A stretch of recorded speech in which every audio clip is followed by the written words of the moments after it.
7 जुलाई 2017 रात के 11:55 पर एयर कनाडा की flight 759 San Francisco International Airport पर लैंडिंग करके आगे बढ़ती है, लेकिन रनवे पर नहीं बल्कि उसके पास खड़े 4 हवाई जहाजों पर, जो 1000 से भी ज्यादा पैसेंजर से खचाखच भरे हुए थे। लेकिन लैंडिंग के दौरान पायलट रनवे का रास्ता कैसे भटक गए? क्यों उनके फ्लाइट के ऑटोमेटिक लैंडिंग सिस्टम और एयर ट्रैफिक कंट्रोल से कोई वार्निंग नहीं मिली? और क्या इस हादसे में 5 जहाजों के टकराने से 1150 लोग बेरहमी से मारे जाएंगे, या आखिर के कुछ सेकंड्स में ऐसी घटना होगी जिस बारे में किसी ने सोचा तक नहीं था? जानेंगे इतिहास की सबसे घातक लैंडिंग मिस्टेक की पूरी कहानी। Questionable landing involving an Air Canada plane at the San Francisco airport. A call at San Francisco International Airport. This Air Canada flight was cleared to land Friday, but the pilot mistakenly lined up the plane for a taxiway next to the runway. Friday night, it was in fact a very close call. 4 other passenger jets loaded with passengers and fuel lined up on that taxiway. That almost landed on top of 4 jets on the taxiway at SFO. An Air Canada plane came to slamming into other jets. A near miss at SFO. A flight came close to hitting other planes while coming in for a landing. दोस्तों, कहानी की शुरुआत होती है 7 जुलाई 2017 से, जब Canadian airline air Canada की flight 759 Toronto Pearson international airport से सैन फ्रांसिस्को इंटरनेशनल एयरपोर्ट की तरफ रवाना होती है। ये 24.5 साल पुराना एयरबस A320 एयरक्राफ्ट था, जिसकी कंडीशन काफी बेहतरीन थी। हालांकि इसमें कुछ मॉडर्न सिस्टम्स की कमी थी। ये 5.5 घंटे की रूटीन फ्लाइट थी और दोनों ही पायलट्स को सैन फ्रांसिस्को एयरपोर्ट पर लैंड करने का एक्सपीरियंस था। 135 पैसेंजर्स और 3 क्रू मेंबर्स के साथ ये जहाज टोरंटो एयरपोर्ट से सफल उड़ान भर लेता है। मौसम अच्छा था, विजिबिलिटी भी बढ़िया थी और फ्लाइट में लगभग सभी पैसेंजर्स चैन की नींद सो रहे थे। लेकिन वो इस बात से अनजान थे कि इस उड़ान के आखिरी 30 मिनट न सिर्फ इनका बल्कि सैन फ्रांसिस्को में खड़े 4 अन्य एयरक्राफ्ट में सवार 1000 पैसेंजर्स का भविष्य लिखने वाले हैं। दोस्तों, फ्लाइट 759 सैन फ्रांसिस्को एयरपोर्ट पर पहुंचे। उसके पहले हम इस एयरपोर्ट के रनवे स्ट्रक्चर को जरा डिटेल में समझते हैं, क्योंकि वो इस केस स्टडी में काफी महत्वपूर्ण भूमिका निभाएंगे। इस एयरपोर्ट में एक दूसरे के क्रॉस सेक्शन में 4 रनवेज हैं। रनवे 19 राइट, 19 लेफ्ट, 28 राइट और 28 लेफ्ट। लेकिन एक समय पर सिर्फ 2 ही रनवेज का इस्तेमाल किया जा सकता है, जो एक दूसरे के पैरेलल में बने हुए हैं।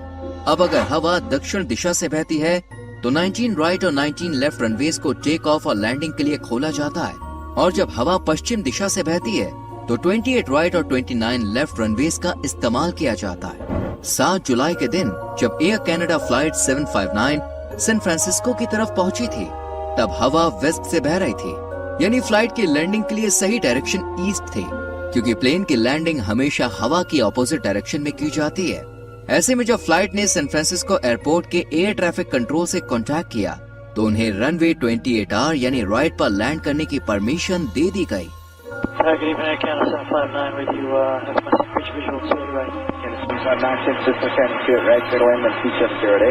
अब यहाँ पर गौर करने वाली बात यह है कि उस वक्त रात के करीब 11:30 बजे थे और ज्यादा फ्लाइट्स न होने की वजह से रनवे 28 को मेंटेनेंस के लिए बंद कर दिया गया था, जिस वजह से उसमें लाइट्स भी ऑफ थी, यानी अब सिर्फ एक रनवे ही वर्किंग कंडीशन में था।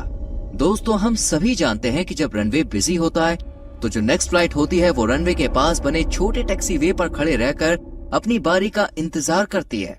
ठीक वैसे ही रनवे सैन फ्रांसिस्को एयरपोर्ट पर पहले एक टैक्सी वे था, फिर रनवे 28 लेफ्ट, जिसके बाद रनवे 28 राइट और आखिर में एक और टैक्सी वे बना हुआ था।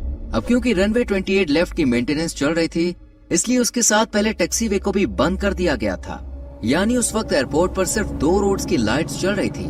पहला था रनवे 28 राइट और दूसरा था उसके बिल्कुल पास बना टैक्सी वे। ऐसे में जब ATC ने फ्लाइट 759 को रनवे 28 पर लैंड करने की परमिशन दी, तभी पायलट एक बड़ा ब्लंडर कर बैठे। जी हाँ, वो पहले भी इस एयरपोर्ट पर लैंड कर चुके थे, तो उन्हें पता था कि 2 रनवेज की पैरेलल लाइट्स चलती है, लेकिन उस दिन तो रनवे 28 लेफ्ट बंद था।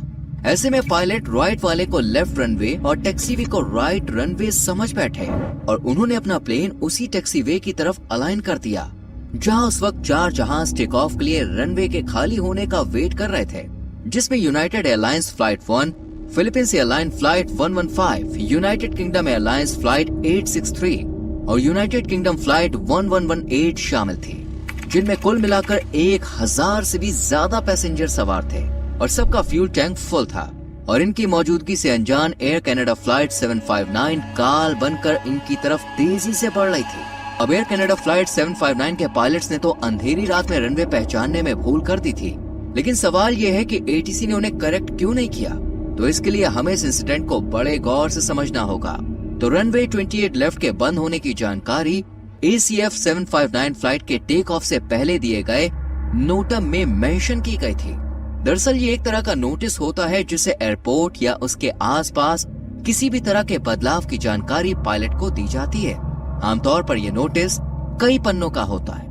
इसी वजह से कई बार हर जानकारी को अच्छी तरह से पढ़ पाना और समझ पाना मुश्किल हो जाता है। और ऐसा ही हुआ फ्लाइट 759 के पायलट्स के साथ, और ये था उनका दूसरा सबसे बड़ा ब्लंडर। अब एटीसी ने फ्लाइट 759 के पायलट को विजुअल अप्रोच से लैंडिंग की परमिशन दी, क्योंकि मौसम साफ था और लैंडिंग का पूरा कंट्रोल होने की वजह से एक्सपीरियंस्ड पायलट अच्छे से लैंडिंग कर पाते।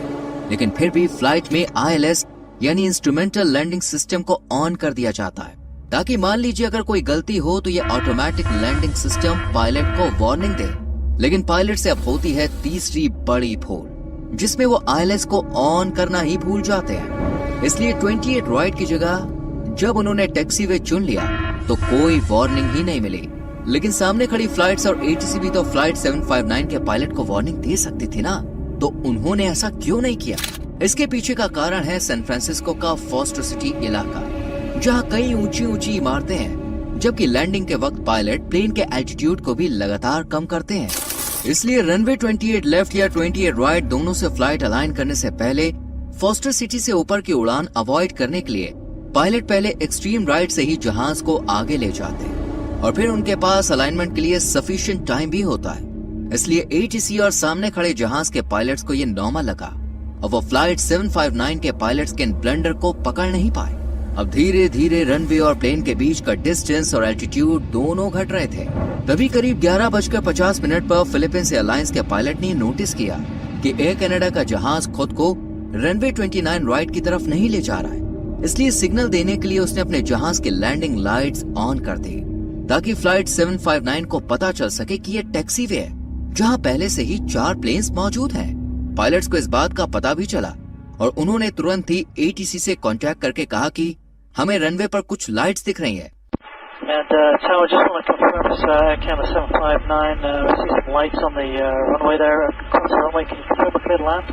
लेकिन एटीसी ऑपरेटर ने भी अपने करियर की सबसे बड़ी भूल कर दी और फ्लाइट की पोजीशन चेक किए बिना ही कह दिया कि रनवे पूरा खाली है। Canada 759 confirms clear to land runway 28 right. There is no one on 28 right flight view. रात के करीब 11:55 पर जब फ्लाइट 759 एयरपोर्ट से सिर्फ चंद सेकंड्स की दूरी पर थी, तभी टैक्सीवे पर खड़े चारों पायलट्स को पता चल गया कि जहाज के पायलट ने टैक्सीवे को ही रनवे समझ लिया है और वो हमारे प्लेन के ऊपर ही लैंड करके हर किसी को मौत के घाट उतार देंगे। तभी सबसे आगे खड़ी यूनाइटेड एयरलाइंस फ्लाइट 1 के पायलट ने तुरंत ही कम्युनिकेशन सिस्टम को ऑन किया और एटीसी से कहा कि ये बंदा क्या कर रहा है और ये रनवे की जगह टैक्सीवे की तरफ क्यों बढ़ रहा है। This guy going?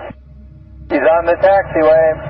अब तक चारों जहाजों के पायलट्स की धड़कनें तेज हो चुकी थी, क्योंकि इतने कम समय में वो आगे बढ़कर खिसक भी नहीं सकते थे। लेकिन किस्मत से एटीसी के ऑफिसर ने तुरंत ही यूनाइटेड एयरलाइंस फ्लाइट 1 के पायलट का मैसेज सुना और कनाडा फ्लाइट 759 की लैंडिंग को कैंसिल करके गो अराउंड करने की कमांड दी, Air Canada go around. जिसे सुनकर पायलट ने तुरंत ही लैंडिंग कैंसिल कर दी और लिवर को ऊपर उठाकर फिर से एल्टीट्यूड बढ़ा दिया। दोस्तों, ये बात जानकर आपकी रूह कांप जाएगी कि जब पायलट ने लिवर ऊपर करना शुरू किया तब वो दूसरी और तीसरी फ्लाइट से सिर्फ 10 फीट की ऊंचाई पर था, और अगर वो इस काम में 5 सेकंड्स की भी देरी करते तो फ्लाइट 759 फिलीपींस एयरलाइंस की फ्लाइट 115 और यूनाइटेड एयरलाइंस की फ्लाइट 863 से टकरा जाती। इसके बाद जो होता वो हादसा एयरलाइन के इतिहास में खून के लाल अक्षरों से छप जाता। जी हाँ, अगर फ्लाइट 759 टैक्सीवे पर खड़े दूसरे और तीसरे जहाज से टकराती तो तुरंत इन तीनों जहाजों में बड़ा धमाका होता, जिसके बाद तेज रफ्तार से बढ़ रही फ्लाइट 759 का मलबा दूसरों को आगे और तीसरे को पीछे धकेल देता, जिससे पहले और चौथे जहाज को भी जोरदार टक्कर लगती और उनमें भी आग लग जाती।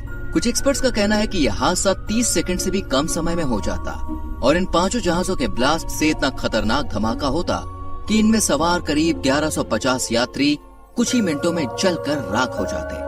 मगर खुशकिस्मती से यह हादसा टल गया। लेकिन अब सवाल ये है कि पायलट्स ने इतनी बड़ी भूल की कैसे? तो कुछ एक्सपर्ट्स का कहना है कि उस दिन एयर कनाडा फ्लाइट 759 के पायलट काफी ज्यादा थके हुए थे। फर्स्ट ऑफिसर ने 12 घंटे और पायलट ने 19 घंटे से आराम नहीं किया था। वहीं उनकी बॉडी क्लॉक टोरंटो के लोकल टाइम के हिसाब से चल रही थी, जहां रात के 3 बजे थे, इसलिए उन्हें बॉडी फटीग हो गया होगा। इसी वजह से लैंडिंग प्रोसेस से उनका ध्यान भटक गया। वहीं पायलट्स का नोटम रीड न करना और एटीसी की बेदरकारी भी इस हादसे के कुछ कारण थे। खैर दोस्तों, इतिहास के सबसे बड़े एयर इंसिडेंट को टालने में किसका हाथ था? पायलट्स और एटीसी का क्विक एक्शन, इत्तेफाक या फिर 1150 लोगों में से किसी की बुलंद किस्मत? इस बारे में अपना ओपिनियन हमें कमेंट सेक्शन में जरूर बताएं। ये केस स्टडी अच्छी लगी हो तो लाइक और शेयर करके हमारे एफर्ट्स को सपोर्ट कीजिए।